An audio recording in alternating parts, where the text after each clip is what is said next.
All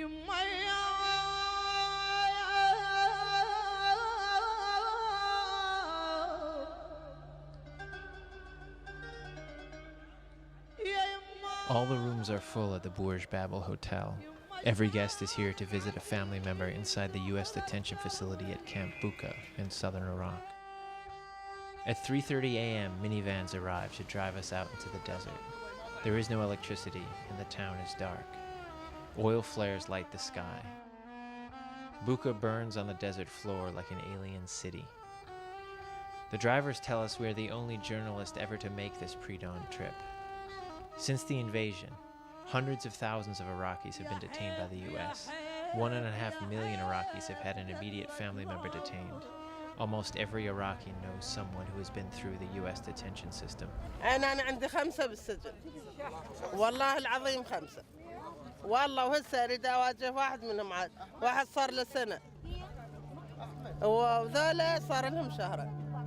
4 سوا خذوهم جو عليهم لقوا نايمين. The number of American-held detainees reached a high of about 26,000 in the fall of 2007.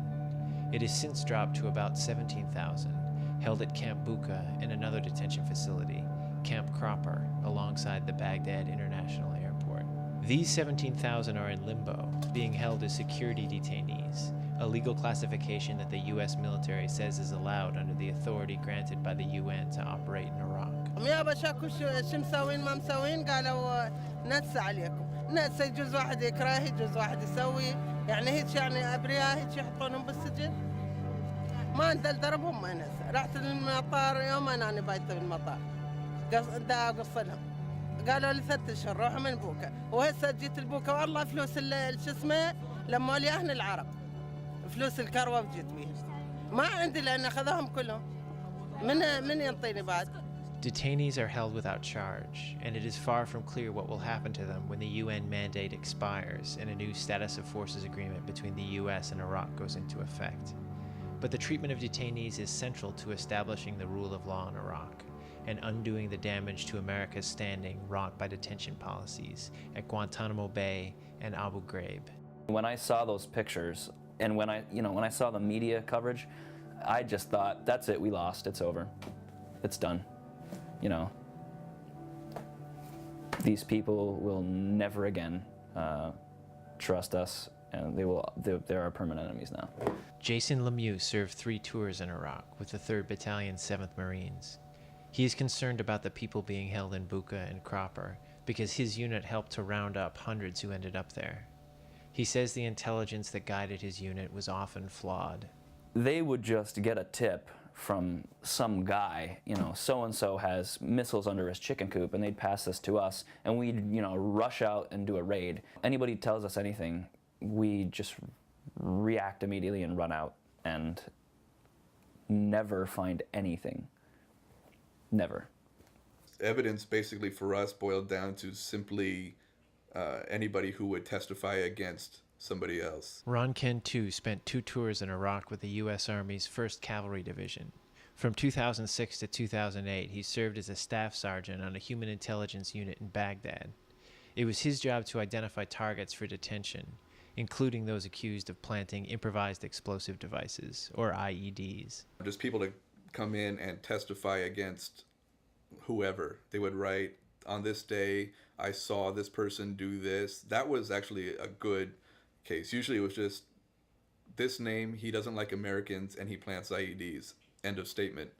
We never really trusted any of our sources wholeheartedly. You could just happen across some guy that seems suspicious, or you might find just some loose wires in the guy's house, or just something that would make the squad leader or the platoon commander, whoever was leading the patrol, feel suspicious about the guy, and then they would just detain him based on that.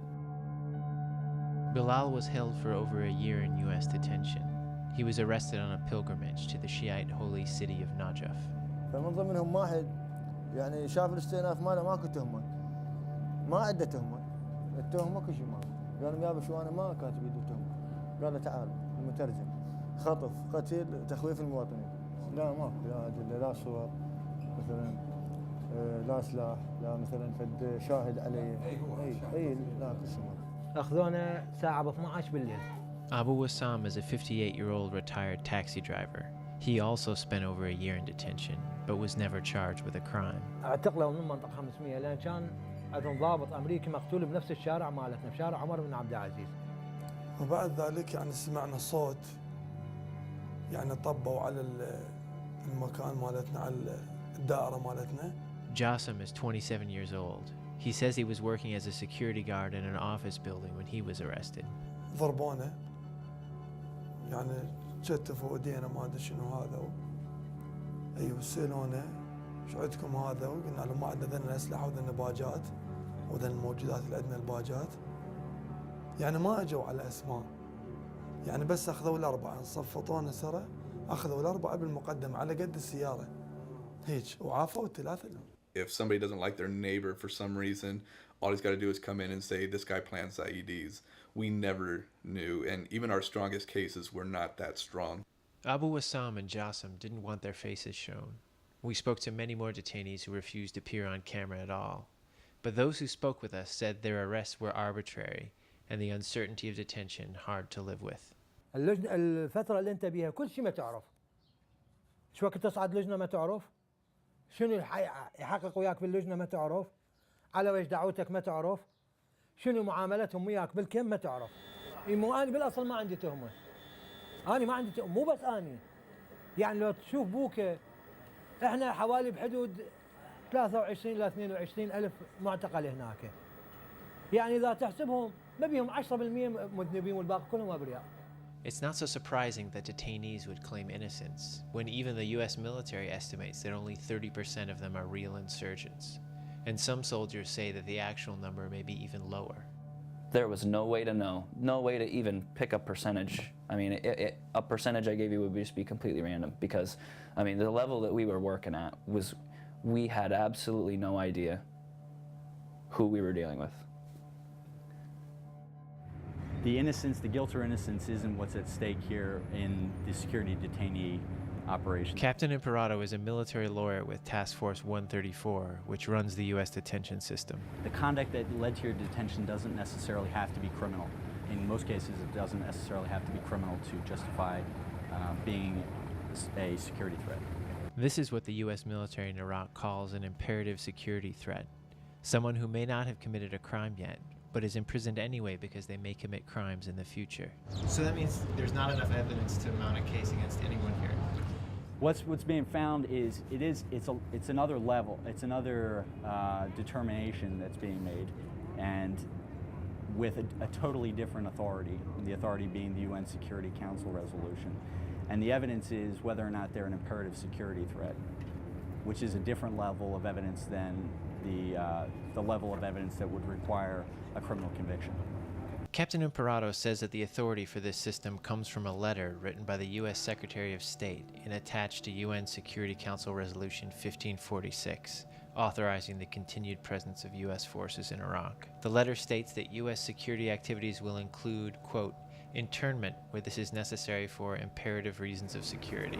Well, it's not necessarily the military coming up with their own system, it's the United Nations coming up with this overarching determination of whether or not they're an imperative security threat. And that argument was rejected squarely by the US Supreme Court. And I think it doesn't really stand up. The UN presence in Iraq has been minimal. Aziz Huq is the deputy director of the Justice Program at the Brennan Center in New York.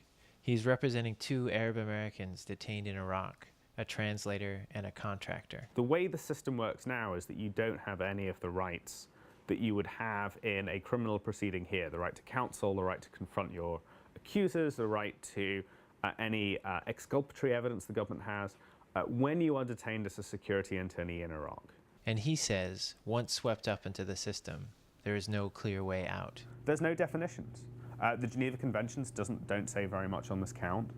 We don't have a very large body of precedent from international law on this question of security internees, and much of the precedent that does exist is probably not that great. So there's extraordinary vagueness about this. That vagueness gives troops in the field great latitude to make arrests. We don't limit them in any major way. We give them kind of discretion to make that determination. The idea is not to tie the hands of the ground troops. A lot of Marines had this idea that everybody was the enemy, you know. And so if they weren't directly responsible, then they were all in the same bed together.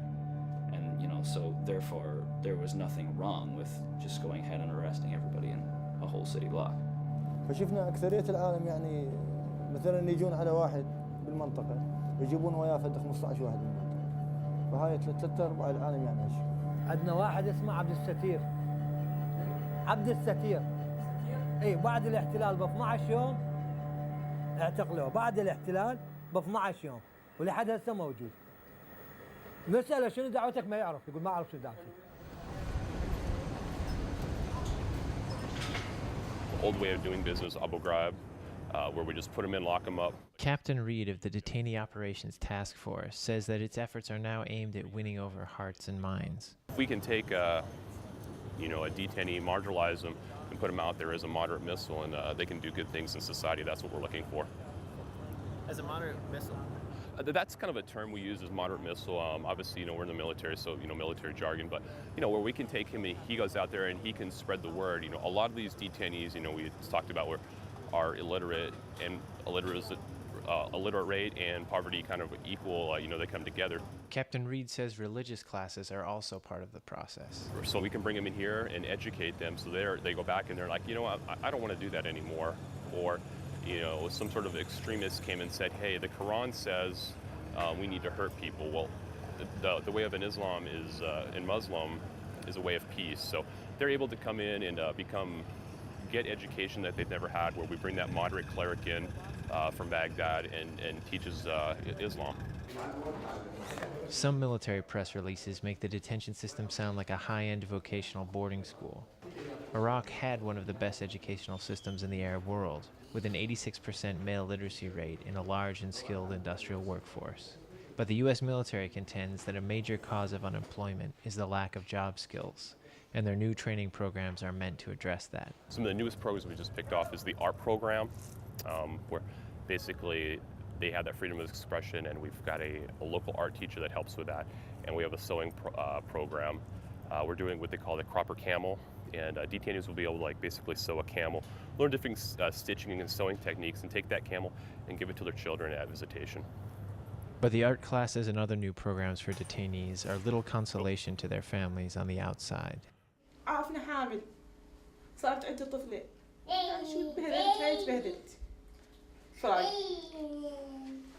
وظل يعني مثل الصدقة ثانية الصدقة اللي انت تديني على مود أعيش أطفال وين هو وين عايشة بذل يعني أتمنى أموت ولا أظل هالحالة هاي معش حتى ما أعرف شو أعبر شو أحكي.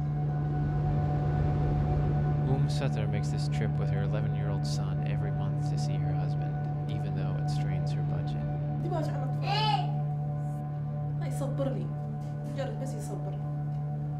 Every day, thousands of families from across the country make the journey to Bucca, the detention camp on the southern tip of Iraq. They wait at the camp's edge for the gates to open at 7 a.m. ما أعرف أسكت هذا لو يعني أسكت بالطفل الصغير اللي متعود على أبوه دائما متعود على أبوه.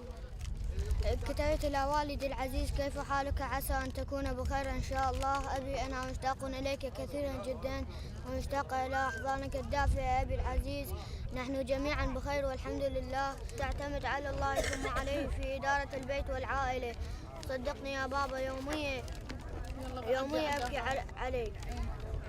The U.S. military is rebranding its detention facilities, but they still have the look of prison camps full of prisoners. The detainees here, none of whom have been charged, only get to visit with their families once a month. They are allowed 10 minutes of physical contact with their loved ones. In the current negotiations over the U.S. military's future role in Iraq, the U.S. says it is willing to shut down its detention system and turn over prisoners to the Iraqis. The U.S. military says it is prepared to release some 12,000 people currently being held who pose no threat to Iraq's security. Certainly, if they think that they can release 12,000 people who are not posing a threat, that kind of suggests that they've not been doing their winnowing out job until now. The Americans warn that about 5,000 of the 17,000 detainees currently being held are former insurgents who may fight again.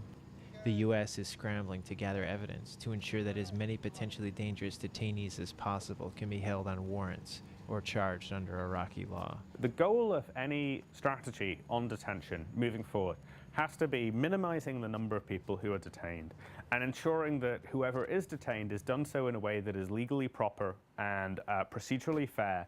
The U.S. military claims it has such procedures. 2 years ago, as part of the reform of its detention system, a new review process was put in place. Under the new system, detainees are supposed to go before a Multinational Forces Review Committee, or MINFRC, board of 3 U.S. officers every 6 months. The board determines if the detainee is still an imperative security threat who should be kept in U.S. custody.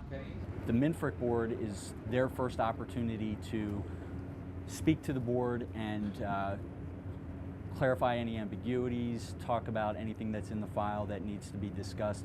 We were allowed to film the review process for some of the 70 juveniles the U.S. military holds in detention.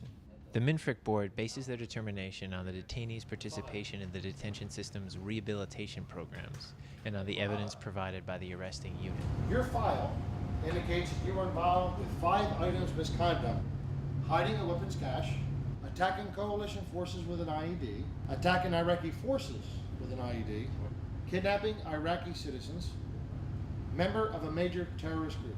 Were you involved in any or all these items of misconduct that you read? One of the juveniles had been detained based on spools of wire and Iraqi army uniforms found in a house somewhere in his neighborhood. The thing with evidence collection training is that Marines have to take it seriously. They have to think it's important. And, a lot of these kids who are straight out of high school from, somewhere in Texas, they just think that they're going there to defeat the enemy in a glorious battle, and so evidence collection doesn't really matter because all these guys are the enemy, and, they should just be all put in prison anyway. Do you know anything about these items that were found near to where you were captured? I don't know anything about them. They said, were they found in our house? In the area, not in your particular home. He said all of these accusations are lies, and I'd like to finish my school. This year has passed already, but I'd like to go and finish. Well, you're young. You got plenty of time to catch up. Well, reasonable minds can differ, first of all. You can have situations where that board is making a determination based on that evidence and is finding that there was no security threat, or that he was not a security threat. Our experience with these review boards, which take place every 6 months, in the 2 cases in which we're of counsel, has been that the boards have not played a meaningful role in the trajectory of the detention. Huck says that the boards cannot be relied on as the vehicles for correcting the flaws in the detention system. There is no access to them for counsel. The detainee appears before them. This is somebody who's been detained for months, if not years. They have very little capacity to think through and present a case for themselves, without evidence, without witnesses. And so the chances that if you've made an initial detention decision that you're going to correct it through one of these boards, at least, again, from our cases, seems pretty minimal. The review boards can also turn over detainees to Iraqi courts for trial. But as things stand now, even if they are found innocent, they are shipped back to the camps and must submit to the review process again. It's fundamentally unclear what the governing body of law is for U.S. military operations in Iraq. For example, is it U.S. law? Is it Iraqi law? Is it international law, international humanitarian law? The reforms to the review process have not increased legal transparency for those inside. And former detainees say that the job training they receive in the camps hasn't helped on the outside. أنا نجار أشتغل قبل السجن، يعني حاولت شلون مثل ما تقول أشتغل وحدي، فأجرت لي محل، هي شلون صدفة مثلا، يعني على ما أكمل لي غراض وأشتغل وحدي، فبقى المحل مسدود الفترة كلها، يعني تقريبا الأجار مال الفترة كلها سنة مطلوبة يعني. هسه رجعت اشتغل ويا العالم نفس الشيء. داينة وباعة يعني عيشة بسيطة كلش. Samir told us he lost his job while he was in detention. يعني ما أبي لي شيء، يعني ما أبي شيء أسويه. أنا الحمد لله شكر إنه طلعت، يعني طلعت سالم ما أبي شيء. ما أبي لي شيء أسويه. ومثلا أنا متزوج وعندي طفل وعندي عائلة وهذا ومعتمدين يعني تقريبا نص علي. ف6 أشهر أنا تأذيت بها. هاي ما عندي شيء وآخر شيء يعني طلعت كملوا عن الإجراءات كملوها داخل سلمون الأمانات الموجودة عندي. طو $30 لكل معتقل من يطلع. And despite U.S. efforts to reform the detention system, you find even deeper resentment towards American policies out here in the desert on the edge of Camp Bucca. هذول جهالي وهذول جهال أخوي المعتقل. شنو ذنب أبوه من الشارع ياخذوه والله على شنو ما عرفنا صار سنة وشهر. I think you cannot establish the rule of law in a country in which you are engaged in massive, lawless detentions. Just not possible. So if we are to move toward a stable Iraq that has a just regime operating under the rule of law, the US detention operations will need to be addressed. لا ضارب أمريكا، لا متعدي على أحد، لا بايق، لا سالب من الشارع. شنو ذنبه يعني؟ شنو ذنبنا إحنا؟ شنو اللي كنا مسويه يعني؟ شنو ذنب أطفالنا متحملين الجوع والحر هذا والظرف الصعب ها؟ نحط 400 من صلاح الدين لهنا أنا نجي على مود شنو على مود ساعة لو ساعتين ولو يخلونا نطب لو ما يخلونا؟ ليش هذا الظلم يعني ليش؟